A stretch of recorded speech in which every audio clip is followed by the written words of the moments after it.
Arab billionaires are leaving Montenegro. This is a worrying sign. Of course, the existing sites of Montenegro will not go anywhere and will continue to live their own life. But the man who wanted to invest 35 billion euros in developing Montenegro's resorts, who wanted to build a huge resort on the so-called Great Beach, a very famous investor, Alabar, is out of the game. There was a lot of noise around his participation. The locals protested, "We will not let Arabs in. They take what belongs to us. They take our sand." At first it seemed everything was going according to plan. He won the tender for 9 out of 19 beaches, gave bank guarantees of 19 million euros.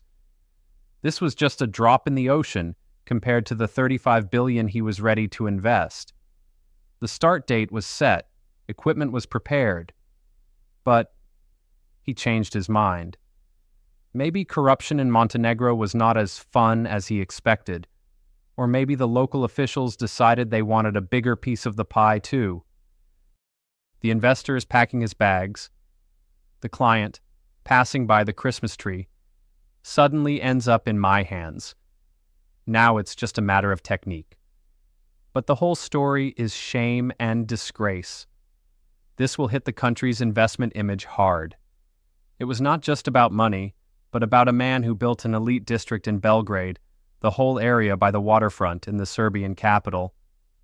It was a very serious project, and it was supposed to happen here. To bring the investor back, they took him to Kolašin. There they offered him a new large-scale project, a resort on the mountain between Kolašin and Muskovac near the national park. They wanted to call the resort Belasica 365, an indoor ski center, a sledding track, a cable car from the station, and even an ice hole in hockey. Yes, in Montenegro they wanted to build a hockey center. The project was really interesting. They showed the Arab billionaire the snowy slopes and said, "Here is your future. You have sand in Dubai, and here, snow, and maybe even skates."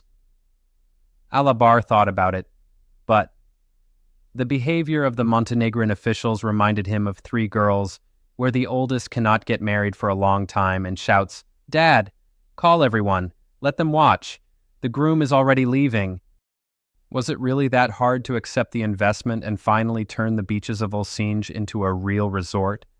The investor is leaving, and we stay with protests, ambitions, and empty beaches